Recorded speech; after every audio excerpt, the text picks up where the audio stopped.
ಆಮೇಲೆ ತಪ್ತಹಾಟಕ ನಿರ್ಯೂಹೈಹಿ, ಸಾಮಾನ್ಯ ಬೆಳ್ಳಿ ಏನಿರುತ್ತೆ ಅದಕ್ಕೆ ದುರ್ವರ್ಣ ಅಂತ ಸಂಸ್ಕೃತದಲ್ಲಿ ಒಂದು ಹೆಸರು. ಯಾಕೆಂದ್ರೆ ಬೇಗ ಅದು ಕಿಲುಬುಗೆಡತ್ತೆ, ಬೇಗ ಕಪ್ಪು ಬಣ್ಣವನ್ನ ತನಗೆ ಅಂಟಿಸಿಕೊಳ್ಳುತ್ತೆ. ಲೋಹದ ಕೊಳೆಯನ್ನ ಕಿಟ್ಟ ಅಂತ ಕರೀತಾರೆ. ಲೋಹಮಲ ಅದನ್ನ ಕಿಟ್ಟ ಅಂತ. ಅದರಿಂದಾಗಿ ಕೃಷ್ಣನನ್ನ ಕಿಟ್ಟ ಅಂತ ಕರಿಬೇಡಿ, ಕರೆಯೋ ಮುಂಚೆ ಒಂದು ಸ್ವಲ್ಪ ಯೋಚನೆ ಮಾಡಿ. ಆ ಕಿಟ್ಟ ಬೇಗ ಬೆಳ್ಳಿಗೆ ಅಂಟಿಕೊಳ್ಳತ್ತೆ, ಆದ್ದರಿಂದ ಅದು ತೀರಾ ಕೆಟ್ಟದಾಗಿ ಕಾಣಬೇಕು. ಆದರೆ ಲಂಕೆಯಲ್ಲಿನ ಬೆಳ್ಳಿ ಯಾವಾಗಲೂ ಹೊಳಿತಾ ಇರ್ತಾ ಇತ್ತು. ರಾಜತ ಅಮಲ ಪಾಂಡುರೈಹಿ, ಅದಕ್ಕೆ ತಪ್ತಹಾಟಕ ನಿರ್ಯೂಹೈಹಿ, ಕುದಿಸಿದ ಅಥವಾ ಕಾಯಿಸಿದ ಬಂಗಾರದ ನೀರನ್ನು ಅದಕ್ಕೆ ಸುರಿದಿರ್ತಿದ್ರು.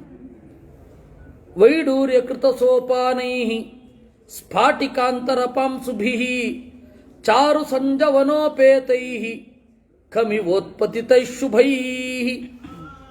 ವೈಡೂರ್ಯದ ಮೆಟ್ಟಿಲುಗಳು ಮನೆಗಳಿಗೆ, ಚಾರು ಸಂಜವನೋಪೇತೈಹಿ ಖಮಿವೋತ್ಪತಿತೈ ಶುಭೈಹಿ, ಆ ಕಟ್ಟಡಗಳೆಲ್ಲ ಮನೆಗಳೆಲ್ಲ ಆಕಾಶವನ್ನು ತಲುಪಿವೆಯೋ ಎಂಬಂತೆ ಇರ್ತಿತ್ತು. ಇಷ್ಟೆಲ್ಲ ವೈಭೋಗ ಇದ್ದ ಮೇಲೆ ಮನೆಯ ಒಳಗಡೆ ಹಕ್ಕಿಗಳನ್ನು ಸಾಕುವ ಶೋಕಿ ಇಲ್ಲದೆ ಇರುತ್ತಾ? ಕ್ರೌಂಚ ಬರಹಿಣ ಸಂಘುಷ್ಟೈ ರಾಜಹಂಸ ನಿಷೇವಿತೈ, ರಾಜಹಂಸ, ಆಮೇಲೆ ನವಿಲು ಮೊದಲಾದವುಗಳೆಲ್ಲ ಇದ್ದುವು. ತೂರ್ಯಾಭರಣ ನಿರ್ಘೋಷೈ ಸರ್ವತಃ ಪರಿನಾದಿತಾಂ, ಒಳ್ಳೆಯ ವಾದ್ಯಗಳು, ಆಭರಣ, ಇವುಗಳ ಸದ್ದೇ ಸದ್ದು. ಯಾಕೆಂದರೆ ಹೆಣ್ಣು ಮಕ್ಕಳು ರಭಸದಿಂದ ಆಚೆಯಿಂದ ಈಚೆ, ಈಚೆಯಿಂದ ಆಚೆ ಓಡಾಡುವಾಗ ಆಭರಣಗಳ ಸದ್ದಾಗ್ತಾ ಇತ್ತು.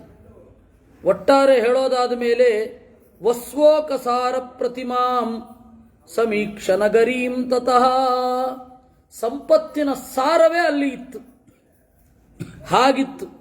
ಖಮಿವ ಉತ್ಪತಿತಾಂ ಲಂಕಾಂ, ಇಡೀ ಲಂಕೆ ಆಕಾಶಕ್ಕೆ ಜಿಗಿತಾ ಇದೆಯೋ ಏನೋ ಎಂಬಂತೆ ಇತ್ತು. ತಾಂ ಸಮೀಕ್ಷ ಪುರೀಂ ಲಂಕಾಂ ರಾಕ್ಷಸಾಧಿಪತೆ ಶುಭಾಂ ಅನುತ್ತಮಾಂ ವೃದ್ಧಿಮತೀಂ ಚಿಂತೆಯ ಮಾಸವೀರ್ಯವಾನ್.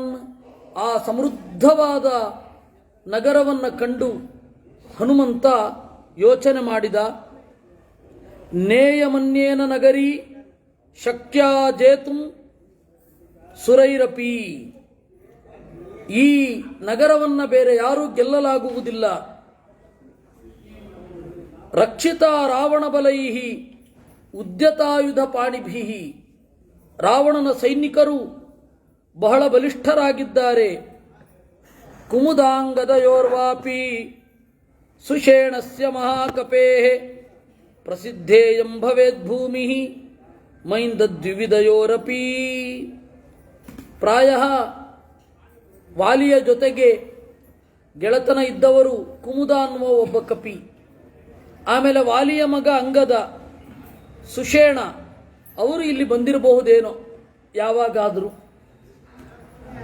ರಾವಣ ವಾಲಿಯ ಗೆಳೆಯ, ಅದರಿಂದಾಗಿ ವಾಲಿ ಅಲ್ಲಿಗೆ ಹೋಗಿದ್ದಾನೆ. ವಾಲಿಯ ಅತ್ಯಂತ ಹತ್ತಿರದವರಾದವರು ಹೋಗಿರಬಹುದು. ವಿವಸ್ವತಸ್ತನೂಜಸ್ಯ ಹರೇಶ್ಚ ಕೃಶಪರ್ವಣಃ, ಸುಗ್ರೀವ ಹೋಗಿರಬಹುದು. ವೃಕ್ಷಸ್ಯ ಕಪಿಮುಖ್ಯಸ್ಯ, ಅವನು ಹೋಗಿರಬಹುದು. ಈಗ ಇವ್ರನ್ನ ಬಿಟ್ರೆ ಕಪಿ ಅಂತ ಹೇಳಿದ್ರೆ ನಾನೇ ಇಲ್ಲಿ ಬಂದಿರೋನು. ಸಮೀಕ್ಷತ ಮಹಾಬಾಹೋ ರಾಘವಸ್ಯ ಪರಾಕ್ರಮಂ ಲಕ್ಷ್ಮಣಸ್ಯ ಚ ವಿಕ್ರಾಂತಂ ಅಭವತ್ ಪ್ರೀತಿಮಾನ್ ಕಪಿಹಿ. ಒಮ್ಮೆ ಚಿಂತೆ ಆಯ್ತಂತೆ ರಾವಣನಿಗೆ, ನಾವು ಹೋಗಬಹುದಾ ಅಂತ ಅಂದುಕೊಂಡ. ಒಮ್ಮೆ ಮನಸ್ಸಿನಲ್ಲಿ ರಾಮನ ಚಿತ್ರ ಮೂಡಿತು, ಲಕ್ಷ್ಮಣನ ಚಿತ್ರ ಮೂಡಿತು. ಇಲ್ಲ ಇಲ್ಲ, ಅವರ ಪರಾಕ್ರಮಕ್ಕೆ ಇದು ಅಸಾಧ್ಯ ಅಲ್ಲ. ತಾಂ ರತ್ನವಸನೋಪೇತಾಂ ಗೋಷ್ಠಾಗಾರಾವತಂಸಿಕಾಂ ಯಂತ್ರಾಗಾರಸ್ತನೀಮೃದ್ಧಾಂ ಪ್ರಮದಾಮಿವ ಭೂಷಿತಾಂ. ಇಲ್ಲಿ ತನಕ ಭೂಮಿ ಕಾಣ್ತಾ ಇದ್ದದ್ದು ಬೇರೆ. ಲಂಕೆಯ ಒಳಗಡೆ ಬಂದಾಗ ಈ ಲಂಕೆಯೇ ಒಂದು ಹೆಣ್ಣಿನ ಹಾಗೆ ಕಂಡಿತಂತೆ. ಈ ಲಂಕೆ ಎಂಬ ಹೆಣ್ಣಿಗೆ ಬಟ್ಟೆ ಯಾವುದು ಅಂದರೆ ರತ್ನವಸನೋಪೇತಾಂ, ರತ್ನವೇ ಬಟ್ಟೆ. ಆಭರಣ ಯಾವುದು ಅಂತಂದ್ರೆ ಗೋಷ್ಠಾಗಾರಾವತಂಸಿಕಾಂ, ಆಯುಧಗಳ ಒಂದು ಮನೆಯೇ ಆಯುಧಾಗಾರ, ಅದೇ ಒಂದು ಒಡವೆ ಇದ್ದ ಹಾಗೆ. ಯಂತ್ರಾಗಾರಸ್ತನೀ ಮೃದ್ಧಾಂ, ಅನೇಕ ಯಂತ್ರಗಳು, ಕಲ್ಲು ಬೀಸುವ ಯಂತ್ರ, ಬಾಣ ಎಸೆಯುವ ಯಂತ್ರ, ಬೆಂಕಿಯನ್ನು ಎಸೆಯುವ ಯಂತ್ರ, ಕುದಿಯುವ ಎಣ್ಣೆಯನ್ನು ಎಸೆಯುವ ಯಂತ್ರ, ಈ ಎಲ್ಲ ಯಂತ್ರಗಳು ಆಗಲೂ ಇದ್ದುವು. ಆ ತರಹದ ಎಲ್ಲ ಯಂತ್ರಗಳೇ ಇದರ ನಡುವಣ ಭಾಗ ಇದ್ದ ಹಾಗೆ ಆ ತರಹದ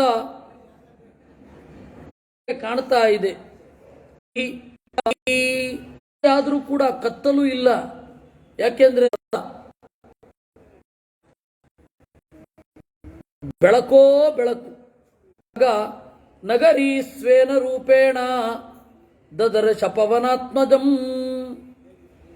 ಇಡೀ ಪಟ್ಟಣ ಹೆಣ್ಣಿನ ರೂಪು ತಾಳಿ ಅವನನ್ನ ಗದರಿಸಿತು. ಲಂಕೆಗೊಬ್ಬಳು ಲಂಕಿಣಿ, ಬೆಂಗಳೂರಿಗೆ ಬೆಂಗಳೂರಮ್ಮ ಇದ್ರೆ ಹೇಗೋ ಹಾಗೆ ಲಂಕೆಗೆ ಒಬ್ಬಳು ಲಂಕಿಣಿ. ಆ ರೀತಿ ಊರಿಗೆ ಒಬ್ಬಳು ಅಭಿಮಾನಿನಿ ದೇವತೆ ಇದ್ದು ಅವಳು ಆಕ್ಟಿವ್ ಆಗಿದ್ರೆ ಅಕ್ರಮ ಪ್ರವೇಶವೇ ಇರ್ತಿರ್ಲಿಲ್ಲ.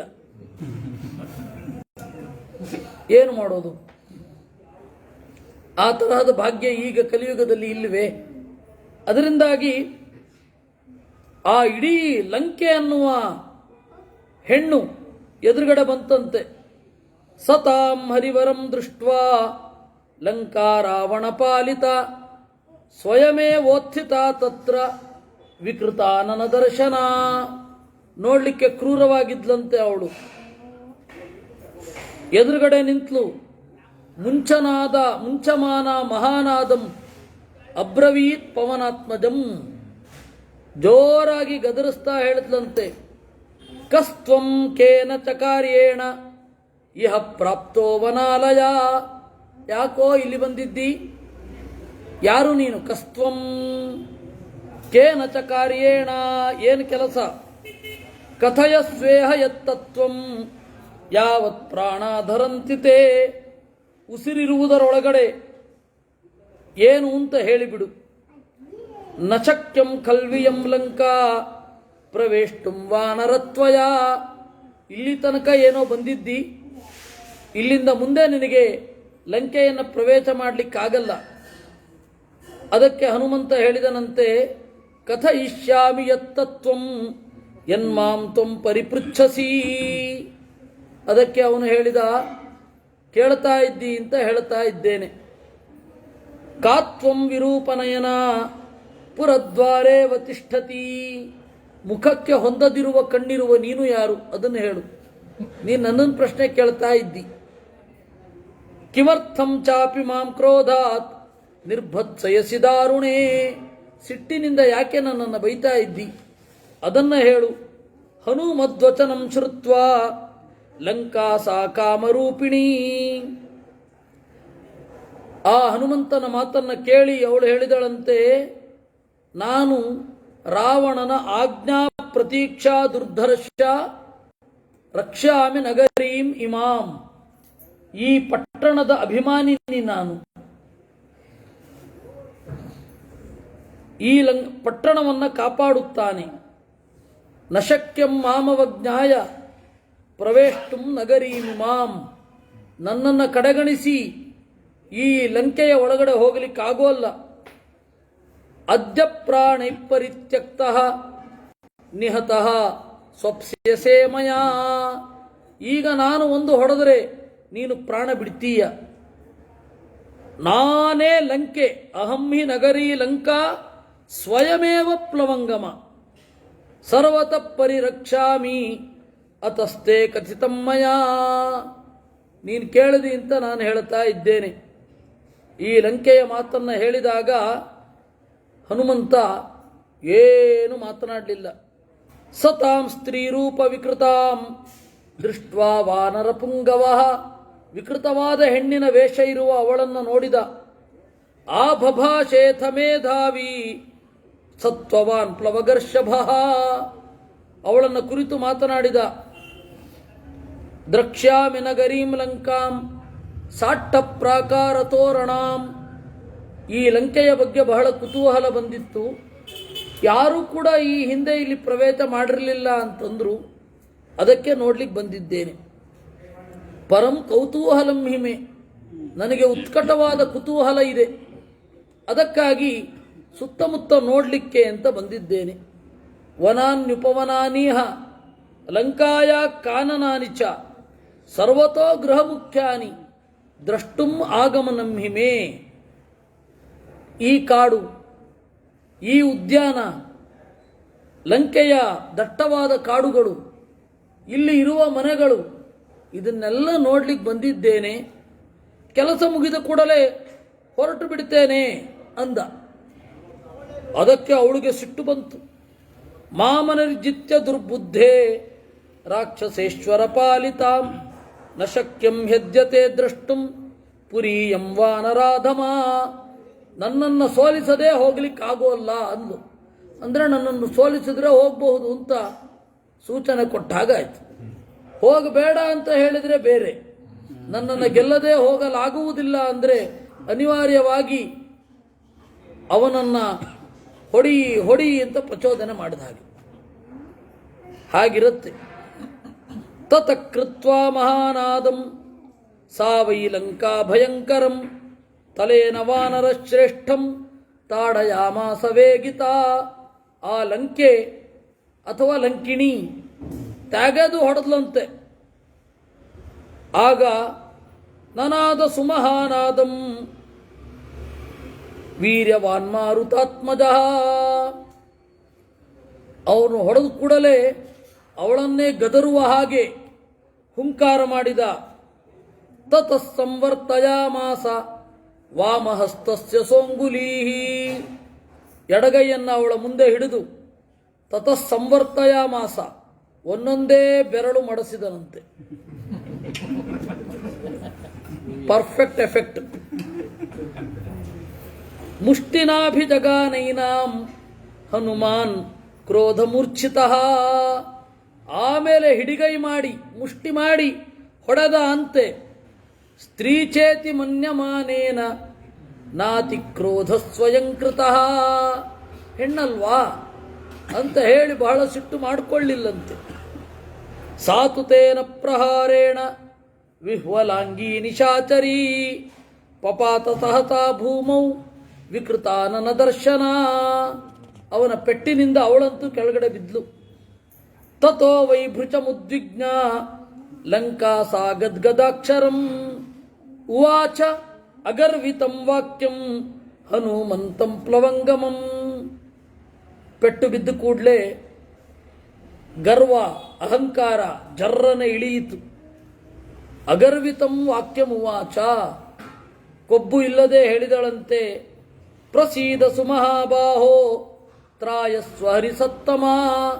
ನನ್ನ ಬಗೆಗೆ ಪ್ರೀತಿ ತೋರು, ಕಾಪಾಡು. ಸಮಯೇ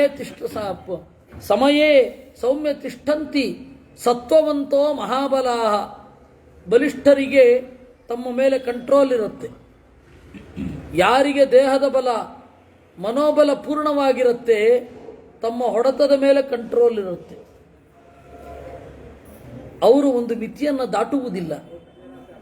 ಅಹಂತು ನಗರೀ ಲಂಕಾ ಸ್ವಯಮೇವ ಪ್ಲವಂಗಮ. ನಾನು ಲಂಕಿಣಿ ಮತ್ತೆ ಹೆಣ್ಣು. ಸ್ವಯಂ ನಿರ್ಜಿತಾಹಂ ತ್ವಯಾ ವೀರ ವಿಕ್ರಮೇಣ ಮಹಾಬಲ. ಗೆದ್ದಿದ್ದೇನೆ ಬಹಳ ಜನರನ್ನ, ಆದರೆ ನಿನ್ನಿಂದ ಸೋತಿದ್ದೇನೆ. ಇದಂಚ ತಥ್ಯಂ ಶೃಣು ಮೇ ಬ್ರುವಂಚ ವೈಹರೀಶ್ವರ. ನನಗೊಂದು ಸತ್ಯ ಗೊತ್ತಾಗಿದೆ. ಅದನ್ನು ನಿನಗೆ ಹೇಳ್ತೇನೆ. ಸ್ವಯಂ ಸ್ವಯಂಭುವ ದತ್ತಂ ವರದಾನಂ ಯಥಾ ಮಮ. ನನಗೆ ಬ್ರಹ್ಮದೇವರು ಹೇಳಿದ್ರು, ಯದಾ ತ್ವಾಂ ವಾನರ ಕಶ್ಚಿತ್ ವಿಕ್ರಮಾದ್ ವಶಮಾನಯೇತ್ ತದಾ ತ್ವಯಾ ಹಿ ವಿಜ್ಞೇಯಂ ರಕ್ಷಸಾಂ ಭಯಮಾಗತಂ. ಯಾವಾಗ ಕಪಿಯೊಂದು ನಿನ್ನನ್ನು ಗೆಲ್ಲುತ್ತೆ ಆಗ ತಿಳ್ಕೊಳ್ಬೇಕು ಈ ಲಂಕೆಗೆ ಕಷ್ಟ ಬಂದಿದೆ ಅಂತ. ಸಹಿ ಮೇ ತಮಯ ಸೌಮ್ಯ ಪ್ರಾಪ್ತೋದ್ಯ ತವ ದರ್ಶನಾತ್ ಸ್ವಯಂಭೂ ವಿಹಿತ ಸತ್ಯೋ ನ ತಸ್ಯಾಸ್ತಿ ವ್ಯತಿಕ್ರಮಃ. ಬ್ರಹ್ಮದೇವರು ಹೇಳಿದ ಸಮಯ ಇವತ್ತಿನಿಂದ ಶುರು ಆಗಿದೆ. ಯಾಕೆಂದ್ರೆ ನಾನು ಸೋತಿದ್ದೇನಲ್ಲ. ಸೀತಾ ನಿಮಿತ್ತಂ ರಾಜ್ಞಸ್ತು ರಾವಣಸ್ಯ ದುರಾತ್ಮನಃ ರಕ್ಷಸಾಂ ಚೈವ ತರವೇತಾಂ ವಿನಾಶಸ್ತಮುಪಾಗತಃ. ಸೀತೆಯಿಂದ ಎಲ್ಲ ರಾಕ್ಷಸರು ಸಾಯಲಿದ್ದಾರೆ. ಅದರಿಂದ ತತ್ಪ್ರವಿಶ್ಯ ಹರಿಶ್ರೇಷ್ಠ ಪುರೀಂ ರಾವಣ ಪಾಲಿತಾಂ ವಿಧತ್ಸ್ವ ಸರ್ವಕಾರ್ಯಾಣಿ ಯಾನಿ ಯಾನೀಹ ವಾಂಛಸಿ. ಧಾರಾಳ. ವೆಲ್ಕಮ್ ಟು ಬೆಂಗಳೂರು ಅಂತ ಹೇಳೋದಲ್ಲ, ಬೆಂಗಳೂರೇ ಹೇಳಿದ ಹಾಗೆ ವೆಲ್ಕಮ್ ಟು ಮೀ ಅಂತ. ಹೋಗು ಲಂಕೆಯೊಳಗಡೆ, ಗೆಲ್ಲು ಎಲ್ಲವನ್ನ. ಪ್ರವಿಶ್ಯ ಚಾಪೋಪಹತಾಂ ಹರೀಶ್ವರ ಪುರೀಂ ಶುಭಾಂ ರಾಕ್ಷಸ ಮುಖ್ಯ ಪಾಲಿತಾಂ ಯದೃಚ್ಛಯಾ ತ್ವಂ ಜನಕಾತ್ಮಜಾಂ ಸತೀಂ ವಿಮಾರ್ಗ ಸರ್ವತ್ರ ಗತೋ ಯಥಾ ಸುಖಂ. ಸುಖವಾಗಿ ಹುಡುಕು. ಸೀತೆ ಇದ್ದಾಳೆ ಅಂತ. ಸೀತೆ ಇದ್ದಾಳೆ ಅಂತ ಎರಡನೇವಳು ಹೇಳ್ತಾ ಇರೋದು. ಮೊದಲನೇವರು ಹೇಳಿದ್ಯಾರು? ಸಂಪಾತಿ. ಎರಡನೇವರು ಹೇಳಿದ್ಯಾರು? ಲಂಕಿಣಿ. ಇಷ್ಟಾದ್ಮೇಲೂ ಹುಡುಕ್ತಾ ಇದ್ದಾನೆ ಅಂದ್ರೆ ನಾಟಕ ಆಗಿರ್ಬೇಕಲ್ವಾ? ಹೀಗೆ ಸುಂದರಕಾಂಡದಲ್ಲಿ 3ನೆಯ ಸರ್ಗ. ಸನಿರ್ಜಿತ್ಯ ಪುರೀಂ ಲಂಕಾಂ ಶ್ರೇಷ್ಠಾಂ ತಾಂ ಕಾಮರೂಪಿಣೀಂ ವಿಕ್ರಮೇಣ ಮಹಾತೇಜಾ ಹನುಮಾನ್ ಕಪಿಸತ್ತಮಃ ಅದ್ವಾರೇಣ ಮಹಾವೀರ್ಯ ಪ್ರಾಕಾರಮವಪುಪ್ಲುವೆ. ನೋಡಿದ ಅಂತೆ ಇಡೀ ಲಂಕೆಯನ್ನು ಸುತ್ತು ಬಂದು ಹಿಂಬಾಗಿಲಿನಿಂದ ಜಿಗಿದ. ಆಗ ಹಿಂಬಾಗಿಲು ಮುಂಬಾಗಿಲು ಅಂತ ಎರಡು ಇರ್ತಿತ್ತು. ಹಿಂಬಾಗಿಲಿನಿಂದ ಪ್ರವೇಶ ಮಾಡಿದ. ಚಕ್ರೇಥ ಪಾದಂ ಸವ್ಯಂಚ ಶತ್ರುಣಾಂ ಸತುಮೂರ್ಧನಿ. ತನ್ನ ಎಡಗಾಲನ್ನು ಶತ್ರುಗಳ ತಲೆಯ ಮೇಲೆ ಇಟ್ಟಂತೆ ಪ್ರವೇಶ ಮಾಡಿದ. ಅದರಿಂದಾಗಿ ಹಿಂದುಗಡೆಯಿಂದ ಪ್ರವೇಶ ಮಾಡೋದು ಅಂತಂದ್ರೆ ಶತ್ರುಗಳ ಮನೆಯನ್ನು ಪ್ರವೇಶ ಮಾಡೋದು. ಮೊದಲು ಎಡಗಾಲಿಟ್ಟ. ಅವನು ಎಡಗಾಲಿಟ್ಟಿದ್ದು ಲಂಕೆಯ ನೆಲದ ಮೇಲಲ್ಲ, ರಕ್ಕಸರ ತಲೆಯ ಮೇಲೆ. ಹಾಗೆ ಎಡಗಾಲನ್ನು ಇಟ್ಟ. ಆಮೇಲೆ ಒಳಗಡೆ ಹೊರಟ. ಹಸಿತೋತ್ಕೃಷ್ಟ ನಿನದೈಹಿ ತೂರ್ಯ ಘೋಚ ಪುರಸ್ಕೃತೈಹಿ. ಎಲ್ಲೆಲ್ಲಿಯೂ ನಗು ಕೇಳಿ ಬರ್ತಾ ಇದೆ. ಸಂತೋಷದಿಂದ ಇದ್ದಾರೆ ಲಂಕೆಯಲ್ಲಿ. ಪ್ರಜ್ವಾಲ ತದಾ ಲಂಕಾ ರಕ್ಷೋ ಗುಣಗ್ರಹೈಶ್ಚುಭೈ ಸೀತಾಭ್ರ ಸದೃಶೈಶ್ಚಿತ್ರೈ ಪದ್ಮಸ್ವಸ್ತಿಕ ಸಂಸ್ಥಿತೈ. ಪ್ರತಿಯೊಂದು ಮನೆಗಳೂ ಕೂಡ ಸ್ವಸ್ತಿಕಾಕಾರದ ಪದ್ಮಾಕಾರದ ಚಿಹ್ನೆಗಳನ್ನು ಹೊಂದಿತ್ತಂತೆ. ಮನೆಗಳಿಗೆ ಆಭರಣಗಳನ್ನು ಹಾಕಿದ್ರಂತೆ. ಮೈ ಮೇಲೆ ಹೇರಿಕೊಂಡು ಜಾಸ್ತಿಯಾಗಿ ಮನೆಗಳಿಗೆ ಆಭರಣವನ್ನು ನೇತಾಡಿಸಿಷ್ಟು ಅಷ್ಟು ಸಮೃದ್ಧವಾದ ನಗರ. ಅಲ್ಲಿ ಅವನಿಗೇನು ಆಸೆ ಇರಲಿಲ್ಲ. ಊರನ್ನು ನೋಡುವ ಆಸೆಯೇ ಹನುಮಂತನಿಗೆ. ರಾಘವಾರ್ಥೇ ಚರನ್ ಶ್ರೀಮಾನ್ ದದರ್ಶ ಚನನಂದಚ. ರಾಮನಿಗಾಗಿ ತಿರುಗಿದ. ಭವನಾದ್ಭವನಂ ಗಚ್ಚನ್ ದದರ್ಶ ಕಪಿಕುಂಜರ. ಒಂದು ರೀತಿ ಸ್ಪಾಟ್ ಇನ್ಸ್ಪೆಕ್ಷನ್. ಪ್ರತಿಯೊಂದು ಮನೆಯಿಂದ ಮನೆಗೆ ಹನುಮಂತ ಸಾಗಿದ ಅಂತೆ. ಆ ಮನೆಗಳು ಒಂದರ ತರಹ ಇನ್ನೊಂದಿರಲಿಲ್ಲ. ವಿವಿಧಾಕೃತಿ ರೂಪಾಣಿ ಭವನಾನಿ ತತಸ್ತತಃ ಶುಶ್ರಾವ ರುಚಿರಂ ಗೀತಂ ತ್ರಿಸ್ಥಾನ ಸ್ವರಭೂಚಿತಂ. ಎಲ್ಲೆಲ್ಲಿಯೂ ಹಾಡು. ಆ ಹಾಡು ಹೇಗೆ? ತ್ರಿಸ್ಥಾನ ಸ್ವರಭೂಷಿತಂ. ಹಾಡು ಹೇಳಬೇಕಾದ್ರೆ 3 ಸ್ವರ. ಎದೆಯಲ್ಲಿ ನಿಂತ ಧ್ವನಿ, ಅದೇ ನಾದ ಗಂಟಲಲ್ಲಿ, ಆಮೇಲೆ ನಾಲಿಗೆಯ ತುದಿಯಲ್ಲಿ ಅಥವಾ ತಲೆಯ ಮೂಲದಿಂದ. ಈ 3 ಜಾಗಗಳಿಂದ ಹಾಡು ಬರಬೇಕು. ಹಾಡು ಅಲ್ಲ, ಯಾವುದೇ ಮಾತು ಕೂಡ ಸೊಗಸಾಗಿರೋದೇ ಯಾವ ಯಾವ ಅಕ್ಷರ ಯಾವ ಯಾವ ಅವಯವಗಳಿಂದ ಬರಬೇಕೋ ಆಯಾ ಅವಯವಗಳಿಂದ ಬಂದರೆ ಕೇಳಲಿಕ್ಕೆ ಚಂದ. ಆದರೆ ಕೆಲವೊಂದು ಪ್ರದೇಶ ಚಳಿ ಜಾಸ್ತಿ ಆಗಿರುತ್ತೆ, ಬಾಯಿ ತೆರಿಲಿಕ್ಕಾಗಲ್ಲ, ಅವರು ಅಸ್ಪಷ್ಟವಾಗಿ ಮಾತಾಡ್ತವೆ ಅಂತ. ಇದು ಭಾರತದಲ್ಲಿ ಯಾಕೆ ಅಸ್ಪಷ್ಟವಾಗಿ ಮಾತನಾಡಬೇಕು? ಬಹಳ ಚೆನ್ನಾಗಿ ಮಾತನಾಡ್ಬೋದು ಇಲ್ಲಿ. ಯಾಕೆಂದ್ರೆ ಒಳ್ಳೆ ವಾತಾವರಣ ಇದೆ, ನಾವು ಅಸ್ಪಷ್ಟವಾಗಿ ಮಾತನಾಡಬೇಕಾಗಿಲ್ಲ. ಅವರು ಮ್ಯಾರ್ಕ್ಯಾರ ಧಾರವಾಡ ಅಂತಂದ್ರೆ ನಾವು ಧಾರವಾಡ ಅನ್ಲಿಕ್ಕೇನು, ಮಡಿಕೇರಿ ಅನ್ಲಿಕ್ಕೇನು? ಅವುಗಳಿಗೆ ಒಂದೊಂದು ಮಾತನಾಡ್ಲಿಕ್ಕೆ ಬರಲ್ಲ. ಯಾಕೆಂದ್ರೆ ಅದಕ್ಕೆ ಒಂದು ಕಾರಣಗಳಿದೆ. ನಾ ಅದೇ ಹೇಳ್ತಾ ಇದ್ದದ್ದು. ಜರ್ಮನ್ ಭಾಷೆಯಲ್ಲಿ ವಾನೇ ಇಲ್ಲ, ನನ್ನ ಹೆಸರು ಹೆಂಗೆ ಹೇಳೋದು?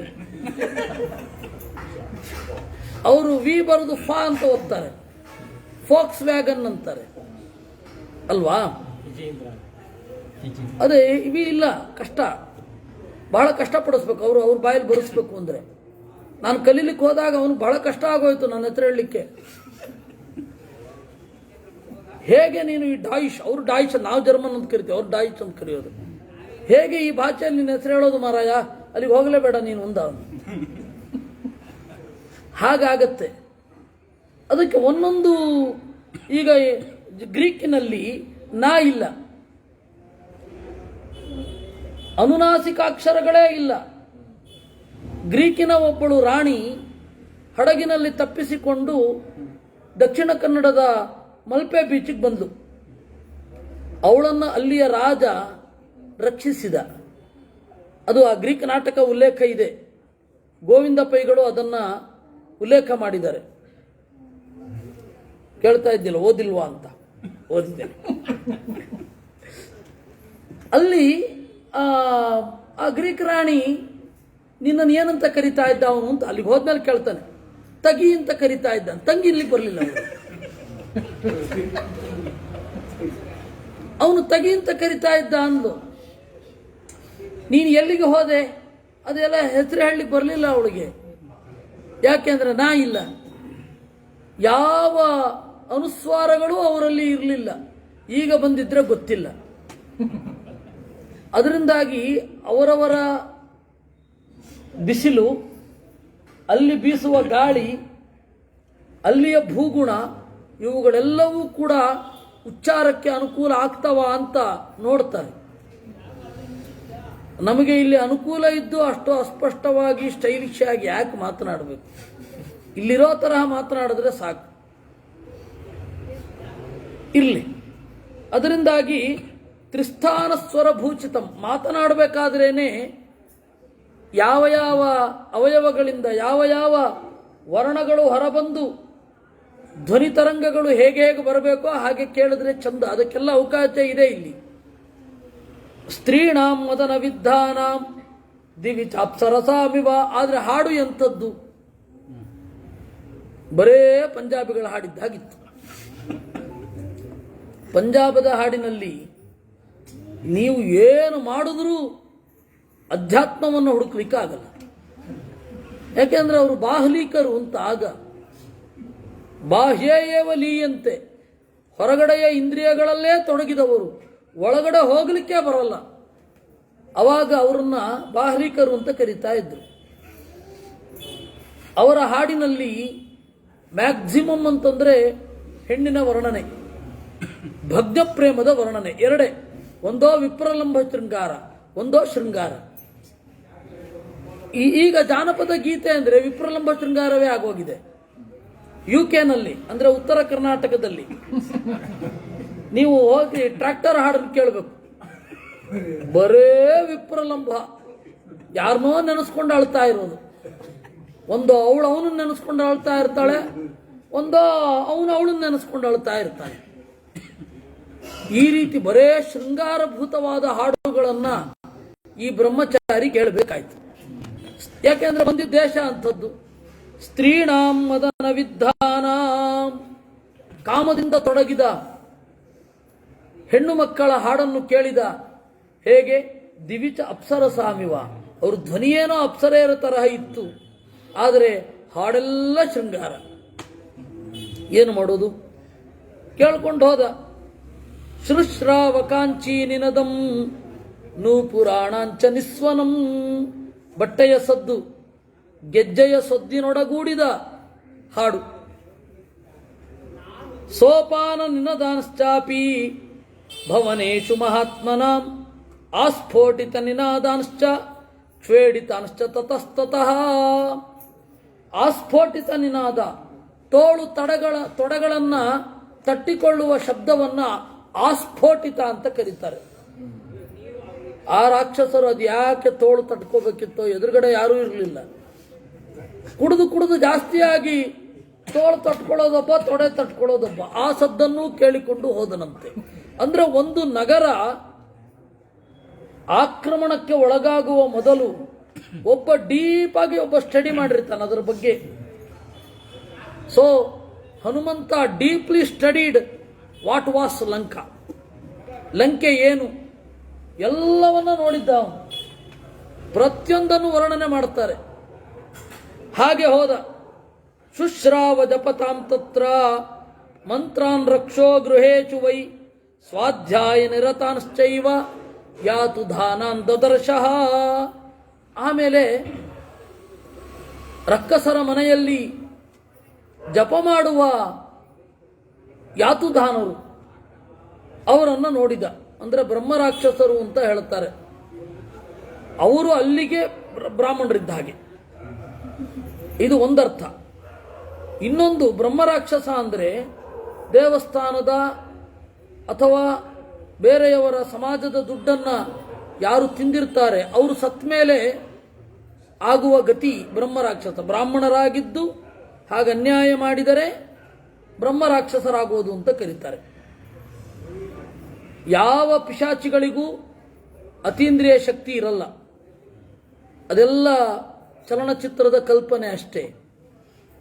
ಅವರೆಲ್ಲ ಹಸಿವೆಯಿಂದ ನೀರಡಿಕೆಯಿಂದ ಒದ್ದಾಡ್ತಾ ಇರ್ತಾರೆ. ಬುದ್ಧಿ ಪ್ರವೇಶ ಮಾಡಿ ತಪ್ಪು ತಿಳುವಂತೆ ಮಾಡ್ತಾರೆ, ಒಳ್ಳೆಯ ನಡೆಯನ್ನ ಅಡ್ಡಗಟ್ಟುತ್ತಾರೆ. ಅದು ಬ್ರಹ್ಮರಾಕ್ಷಸರ ಕೆಲಸ. ಆ ತರಹದ ಬ್ರಹ್ಮರಾಕ್ಷಸರು ಅಲ್ಲಿ ತುಂಬಾ ಇದ್ರಂತೆ, ಜಪ ಮಾಡ್ತಾ ಇದ್ರಂತೆ. ರಕ್ಷೋಜ್ಞ ಜಪ ಮಾತ್ರ ಇಲ್ಲ, ರಕ್ಷೋಜ್ಞ ಅಂದ್ರೆ ರಾಕ್ಷಸರನ್ನ ಓಡೋದು ಅಂತ. ಮಾಡಿಸ್ತಾ ಇರೋರೇ ರಾಕ್ಷಸರಾದ್ರೆ ಇನ್ಯಾರು ಓಡಬೇಕು? ಒಳ್ಳೆಯವರು ಅಂದ್ರೆ ಈಗಾಗಲೇ ಓಡೋಟೋಗಿದ್ದಾರೆ. ಆ ತರಹದ ಜಪ. ರಾವಣಸ್ತವ ಸಂಯುಕ್ತಾನ್ ಗರ್ಜತೋ ರಾಕ್ಷಸಾನಪಿ. ಇನ್ನೇನು ಕೆಲಸ? ಅಧ್ಯಾತ್ಮ ಇಲ್ಲ, ದೇವರನ್ನ ಒಪ್ಪುವುದಿಲ್ಲ, ಶೃಂಗಾರ ಆಯಿತು. ಶೃಂಗಾರ ಬೋರ್ ಬಂದ್ರೆ ರಾವಣಸ್ತವ ಸಂಯುಕ್ತಾನ್, ರಾವಣನನ್ನ ಕೊಂಡಾಡುವ ಹಾಡುಗಳು, ಅದು ಪಾರಾಯಣವೋ ಎಂಬಂತೆ ಹಾಡ್ತಾ ಇದ್ರಂತೆ. ರಾಜಮಾರ್ಗಂ ತಮಾವೃತ್ಯ ಸ್ಥಿತಂ ರಕ್ಷೋ ಗಣಂ ಮಹತ್. ಮನೆಯ ಓಣಿಯಿಂದ ನಿಧಾನವಾಗಿ ದೊಡ್ಡ ಬೀದಿಗೆ ಬಂದ. ದೊಡ್ಡ ಬೀದಿಯಲ್ಲಿ ರಾಜಮಾರ್ಗ ಅಂತೇನು ಕರೀತಾರೆ, ರಾಜಪಥ್, ಅದರಲ್ಲಿ ನೋಡಿದ್ರೆ ಎಲ್ಲ ಸೈನಿಕರು, ಬರೇ ಸೈನಿಕರು. ಲಂಕೆಯಲ್ಲಿ ಒಬ್ಬರೇ ಒಬ್ಬರು ಕೃಷಿಕರನ್ನ ಹೇಳೋಲ್ಲ, ವ್ಯಾಪಾರಿಗಳನ್ನ ಹೇಳಲ್ಲ. ಯಾಕೆಂದ್ರೆ ಯಾರಿಗೆ ಮಾರಬೇಕು? ಎಲ್ಲ ಬಂದಿದ್ದನ್ನು ಹಂಚ್ಕೊಳ್ಳೋದಷ್ಟೇ. ಬಾರ್ಟರ್ ಸಿಸ್ಟಮ್ ಕೂಡ ಇಲ್ಲದೆ ಒಂದು ದೇಶ ಸಮೃದ್ಧವಾಗಿತ್ತು ಅಂದ್ರೆ ಯಾವ ಎಕ್ಸ್ಟ್ರೀಮ್ನಲ್ಲಿತ್ತು ಯೋಚನೆ ಮಾಡಿ. ಒಂದೇ ಒಂದು ಮಾರುಕಟ್ಟೆಯ ವರ್ಣನೆ ಇಲ್ಲ ಲಂಕೆಯಲ್ಲಿ. ಏನಂತ ಹೇಳೋದು? ನೀವು ಅಯೋಧ್ಯೆಯ ವರ್ಣನೆ ಮಾಡಬೇಕಾದ್ರೆ ಮಾರುಕಟ್ಟೆಯ ವರ್ಣನೆ ಉಂಟು. ಆಮೇಲೆ ಇಲ್ಲಿ ಒಂದೇ ಒಂದು ಕೋರ್ಟಿನ ವರ್ಣನೆ ಇಲ್ಲ ಲಂಕೆಯಲ್ಲಿ. ಯಾಕೆಂದ್ರೆ ಅವರು ಬೇರೊಬ್ಬರಿಗೆ ಅನ್ಯಾಯ ಮಾಡಿ ಸಾಕಾಗಿತ್ತು. ನಮ್ಮವ್ರಿಗೆ ಅನ್ಯಾಯ ಮಾಡೋ ಪ್ರಶ್ನೆನೇ ಇಲ್ಲ. ಎಲ್ಲರೂ ಅವರೇ, ಬೇರೆ ಎಲ್ಲಿಗೋ ಹೋಗೋದು, ಅನ್ಯಾಯ ಮಾಡೋದು, ಬರೋದು. ಇಲ್ಲಿ ಕೇವಲ ಎಂಜಾಯ್ ಮಾಡ್ತಾ ಕಳೆಯೋದು. ಒಳಗಡೆ ಯಾರಿಗೆ ದೂರು ಕೊಡಬೇಕು? ಇಷ್ಟು ವಿಚಿತ್ರವಾದ ಊರು ಲಂಕೆ. ದದರಚ ಮಧ್ಯಮೇ ಗುಲ್ಮೆ ರಾಕ್ಷಸಸ್ಯ ಚರಾನ್ ಬಹೂನ್ ದೀಕ್ಷಿತಾನ್ ಜಟಿಲಾನ್ ಮುಂಡಾನ್ ಗೋಜಿನಾಂಬರವಾಸಸಃ. ಬೇಕಾದಷ್ಟು ಜನ ಚಾರರಿದ್ರಂತೆ. ಅವರೆಲ್ಲ ಬೇರೆ ಕಡೆಗೆ. ಸಿವಿಲ್ ಸರ್ವೀಸಲ್ಲಿ ಇರುವ ಇಂಟೆಲಿಜೆನ್ಸ್ ಇಲ್ವೇ ಇಲ್ಲ ಅಲ್ಲಿ. ಪ್ರತಿಯೊಂದು ಕಡೆಗೂ ಕೂಡ ಸಿವಿಲ್ ಇಂಟೆಲಿಜೆನ್ಸ್ ಒಂದಿರುತ್ತೆ. ನಾಗರಿಕ ಗೂಢಚಾರ ಪಡೆ, ದೇಶದ ಒಳಗಡೆ ಏನಾಗ್ತಾ ಇದೆ ಅಂತ ನೋಡೋದು. ಅವ್ರು ಯಾರು ಇಲ್ವೇ ಇಲ್ಲ, ಎಲ್ಲ ಹೊರಗಡೆನೆ ಹೋಗೋರು. ಅವರು ತರತರದ ವೇಷವನ್ನು ಧರಿಸಿರುವ ಗೂಢಚಾರರು. ಕೆಲವರು ದೀಕ್ಷಿತರಾದವರು, ಕೆಲವರು ಜಟಿಲರು, ಜಟೆಯನ್ನು ಬಿಟ್ಟವರು, ಕೆಲವರು ಸನ್ಯಾಸಿಗಳ ಹಾಗೆ ತಲೆಬೋಳಿಸಿಕೊಂಡವರು, ಕೆಲವೊಬ್ಬರು ಹಸುವಿನ ಚರ್ಮವನ್ನು ಉಟ್ಟವರು, ಇನ್ನು ಕೆಲವರು ಜಿಂಕೆಯ ಚರ್ಮವನ್ನು ಉಟ್ಟವರು ಇದ್ರಂತೆ. ದರ್ಭ ಮುಷ್ಟಿ ಪ್ರಹರಣಾನ್ ಅಗ್ನಿಕುಂಡಾಯುಧಾನ್ಸ್ತಥಾ. ಕೆಲವರು ಮುಷ್ಟಿ ತುಂಬ ದರ್ಭ ಹಿಡ್ಕೊಂಡು ಆಚೆಯಿಂದ ಈಚೆ ಓಡಾಡ್ತಾ ಇದ್ರಂತೆ. ಕೂಟ ಮುದ್ಗರ ಪಾಣಿಶ್ಚ ದಂಡಾಯುಧಧರಾನಪಿ. ಕೆಲವೊಬ್ಬರು ದಂಡ ಹಿಡ್ಕೊಂಡಿದ್ರು, ಸ್ಟಿಕ್ಸ್. ಅದರೊಳಗಡೆ ಗೂಢವಾದ ಆಯುಧಗಳಿತ್ತು. ಆ ತರಹದ್ದನ್ನು ಇಟ್ಟುಕೊಂಡು ಓಡಾಡ್ತಾ ಇದ್ರು. ಅದರಲ್ಲಿಯೂ ಕೂಡ ಲಂಕೆಯಲ್ಲಿ ಒಂದಕ್ಕೆ ಮಾತ್ರ ವೈವಿಧ್ಯ ಇತ್ತು. ಬದುಕುವ ರೀತಿ ಒಂದೇ ರೀತಿ, ಆದರೆ ವೈವಿಧ್ಯ ಇರಬೇಕಲ್ಲ. ಮೊನೋಟನಸ್ ಆದರೆ ಏಕಾಕ್ಷಾನ್ ಏಕವರ್ಣಾಂಶ್ಚ. ಒಬ್ಬರು ಒಂದೇ ತರಹದ ಕಣ್ಣಿನವರು, ಕೆಲವೊಬ್ರದ್ದು ಒಂದೇ ಬಣ್ಣ, ಕಣ್ಣು ಬಿಳಿ ಆಯ್ತೆ, ಹುಬ್ಬು ಬಿಳಿ, ತುಟಿಯೂ ಬಿಳಿ, ಎಲ್ಲ ಬಿಳಿ. ಏಕಾಕ್ಷಾನ್ ಏಕವರ್ಣ, ಇದು ಒಂದರ್ಥ. ಇನ್ನೊಂದು, ಲಂಕೆಯಲ್ಲಿ ಬೇರೆ ಬೇರೆ ಸ್ತರದ ಜನರೇ ಇರಲಿಲ್ಲ. ಸಾಮಾನ್ಯ ಒಂದು ಊರು ಅಂದರೆ, ಒಂದು ದೇಶ ಅಂದರೆ 4 ಕೆಟಗರಿಯ ಜನರಿರ್ತಾರೆ. ಜ್ಞಾನದಿಂದ ಬದುಕುವವರು, ಆಮೇಲೆ ಆಡಳಿತ ಮಾಡಿಕೊಂಡು ಬದುಕುವವರು, ಬಿಸಿನೆಸ್ ಮಾಡುವವರು, ಆಮೇಲೆ ಸರ್ವಿಸ್ ಸೆಕ್ಟರಲ್ಲಿರೋರು. ಈ 4 ಇಲ್ಲದೆ ಒಂದೇ ರೀತಿಯಿಂದ ಬಾಳ್ತಾ ಇರುವ ಜನರಿದ್ದರು. ಯಾಕೆಂದ್ರೆ ಅಲ್ಲಿ ರೊಟೇಷನ್ ಮೂಲಕ ಬದುಕೋದು ಅಂತಾನೆ ಇಲ್ಲ. ಯಾಕೆಂದ್ರೆ ಪ್ರೊಫೆಷನ್ ಬೇರೆ ಬೇರೆ ಇಲ್ಲವೇ ಇಲ್ಲ. ಎಲ್ಲರೂ ಸಮೃದ್ಧರು, ಯಾವುದೂ ಇಲ್ಲ. ಅದನ್ನೇ ಹೇಳಿದ್ದು ನಾನು, ಏಕಾಕ್ಷಾನ್ ಏಕವರ್ಣಾನ್. ಆಮೇಲೆ ಚಲದೆ ಕಪಯೋಧರಾನ್ ಕರಾಲಾನ್ ಭುಗ್ನವಕ್ತ್ರಾಂಶ್ಚ. ನೋಡ್ಲಿಕ್ಕೆ ಭಯಂಕರರಾಗಿದ್ರು ಕೆಲವರು. ಜಜ್ಜಿ ಹೋದ ಮೋರೆಯವರಿದ್ರು. ವಿಕಟಾನ್ ವಾಮನಾನ್ಸ್ತಥಾ. ಕೆಟ್ಟದಾಗಿದ್ರು. ಹೆಚ್ಚು ಕಡಿಮೆ ಇರುವ ಅವಯವಗಳವರಿದ್ರು. ಬಿಲ್ಗಾರರು, ಖಡ್ಗ ತೊಟ್ಟವರು, ಒನಕೆಯನ್ನು ಹಿಡಿದವರು, ಈಟಿ ಹಿಡಿದವರು, ವಿಚಿತ್ರ ಕವಚೋಜ್ವಲಾನ್, ಥರಥರದ ಕವಚವನ್ನು ತೊಟ್ಟವರು. ನಾತಿ ಸ್ಥೂಲಾನ್ ನಾತಿ ಕೃಶಾನ್ ನಾತಿ ದೀರ್ಘಾನ್ ನಾತಿ ಹ್ರಸ್ವಕಾನ್ ನಾತಿ ಗೌರಾನ್ ನಾತಿ ಕೃಷ್ಣಾನ್ ನಾತಿ ಕುಬ್ಜಾನ್ನ ವಾಮನಾನ್. ಸರಿಯಾದ ಅಳತೆಯಲ್ಲಿರುವವರನ್ನು ನೋಡಿದ.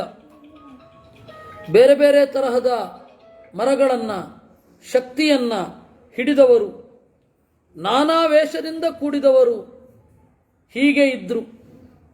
ವಜ್ರಣಶ್ಚ ಮಹಾಬಲಾನ್.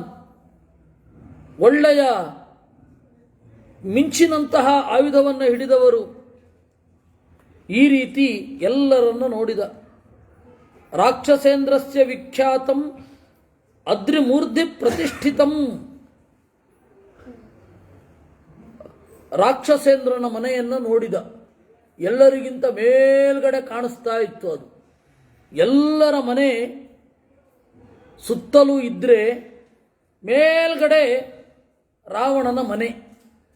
ಸಾಮಾನ್ಯವಾಗಿ ಒಂದು ಊರು ಅಂತಂದರೆ ರಾಜಧಾನಿಯಲ್ಲಿ ರಾಜನ ಮನೆ ಹೇಗಿರುತ್ತೆ ಅಂದರೆ ಅನೇಕ ಮನೆಗಳ ಜೊತೆಗಿರುತ್ತೆ. ಯಾಕೆ ಅಂದರೆ ಮೈನ್ ಟಾರ್ಗೆಟ್ ಆಗಬಾರ್ದು, ಅದು ಈಸಿ ಟಾರ್ಗೆಟ್ ಆಗಬಾರ್ದು ಅಂತ. ಇವ್ರಿಗೆ ಅದು ಯಾವುದೂ ಇಲ್ಲ. ಅಷ್ಟು ಧೈರ್ಯ, ಅಷ್ಟು ಪರಾಕ್ರಮ. ರಾವಣನೊಬ್ಬನ ಮನೆಯೇ ಮೇಲ್ಗಡೆ ಕಾಣ್ತಾ ಇತ್ತಂತೆ, ಗುಡ್ಡದ ಮೇಲ್ಗಡೆ ಎಲ್ಲರಿಗೂ ಕಾಣುವ ಹಾಗೆ ಇತ್ತು. ಪ್ರಾಕಾರಾವೃತಮತ್ಯಂತಂ ದದರಚ ಸಮಃ ಕಪಿಹಿ. ಬಹಳ ಗೋಡೆಗಳಿದ್ದವು, ಕುದುರೆಗಳ ಕೆನೆತ ಕೇಳಿಸ್ತಾ ಇತ್ತು, ರಥಗಳ ಸದ್ದು ಕೇಳಿಸ್ತಾ ಇತ್ತು, ಆನೆಗಳ ಘೀಳಿಡುವಿಕೆ ಕೇಳಿಸ್ತಾ ಇತ್ತು. ಎಂತಹ ಆನೆ? ವಾರಣೈಶ್ಚ ಚತುರ್ದಂತೈಹಿ, 4 ಕೋರೆದಾಡೆಗಳಿರುವ ಆನೆ. ಇವತ್ತು ನೀವು ಸರ್ವೆ ನೋಡಿದ್ರೆ ಕನಿಷ್ಠ ಪಕ್ಷ ಏನಿಲ್ಲ ಅಂತಂದ್ರು 25-30 ಸಾವಿರ ವರ್ಷಗಳ ಹಿಂದೆ ಆ 4 ಕೋರೆದಾಡೆಗಳ ಆನೆ ಇತ್ತು ಅಂತಾರೆ. ಅದು ಇದ್ದ ವರ್ಣನೆ ಮಾಡಬೇಕು ಅಂದರೆ ಅದು ಇರಲೇಬೇಕು. ಅಷ್ಟಾದರೂ ಹಳೇದಿದು. ಅದಕ್ಕಿಂತ ಹಳೇದು ಅದು ಬೇರೆ, ಆದರೆ ಅಷ್ಟಾದರೂ ಹಳೇದು. ಭೂಚಿತೈ ರುಚಿರದ್ವಾರಂ ಮತ್ತೈಶ್ಚ ಮೃಗಪಕ್ಷಿಭಿ. ಬಾಗಿಲಿನ ಮೇಲ್ಕಟ್ಟಿನಲ್ಲಿ ಬೇರೆ ಬೇರೆ ಗಿಣಿ ಮೊದಲಾದ ಹಕ್ಕಿಗಳನ್ನು ಸಾಕಿಕೊಂಡಿದ್ರು.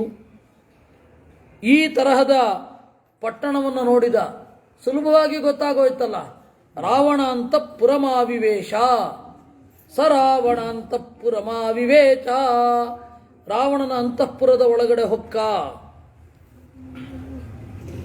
ಅನ್ನುವಲ್ಲಿಗೆ 4ನೆಯ ಸರ್ಗ ಮುಗಿದಿದೆ. ತತಸ್ಸ ಮಧ್ಯಂಗತಮಂ ಚುಮಂತಂ ಜ್ಯೋತ್ಸ್ನಾವಿತಾನಂ ಮುಹುರುದ್ವಮಂತಂ ದದರಶ ಧೀಮಾನ್ ಭುವಿಭಾನುಮಂತಂ ಗೋಷ್ಠೇ ವೃಚಮ್ಮತ್ತಮಿವ ಭ್ರಮಂತಂ.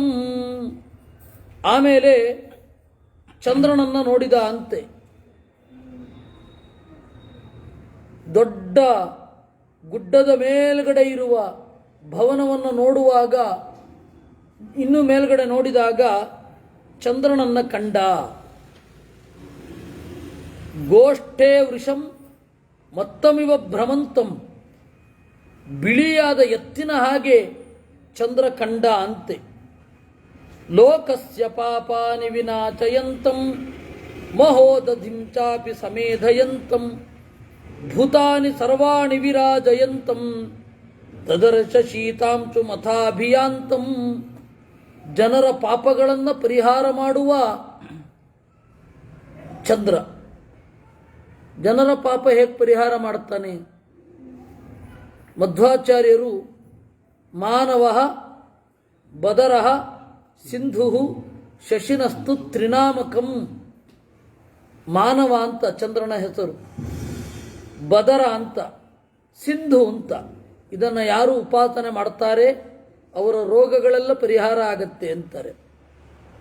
ಅದಕ್ಕೆ ಲೋಕಸ್ಯ ಪಾಪಾನಿ ವಿನಾಚಯಂತಂ. ರೋಗ ಅಂದರೆ ಪಾಪದ ಫಲ ತಾನೆ, ಅದನ್ನು ಪರಿಹಾರ ಮಾಡುತ್ತಾ ಮಹೋದಧಿಂ ಚಾಪಿ ಸಮೇಧಯಂತಂ. ಕಡಲನ್ನು ಉಕ್ಕೇರಿಸುವ ಚಂದ್ರ. ಕಡಲನ್ನು ಉಕ್ಕೇರಿಸಿದರೆ ಅನೇಕ ಪ್ರಯೋಜನಗಳುಂಟು. ಅದೆಲ್ಲ ಪ್ರಕೃತಿಯ ಅತ್ಯಂತ ಅವಶ್ಯವಾದ ಕಾರ್ಯಗಳು. ಆ ತರಹದ ಭೂತಾನಿ ತರವಾಣಿ ವಿರಾಜಯಂತಂ, ಎಲ್ಲ ಜೀವರನ್ನ, ಇಡೀ ಪ್ರಪಂಚವನ್ನು ಚಂದಗೊಳಿಸುವ ಶೀತಾಂಶುಂ ಅಭಿಯಾಂತಂ ದದರ್ಶ.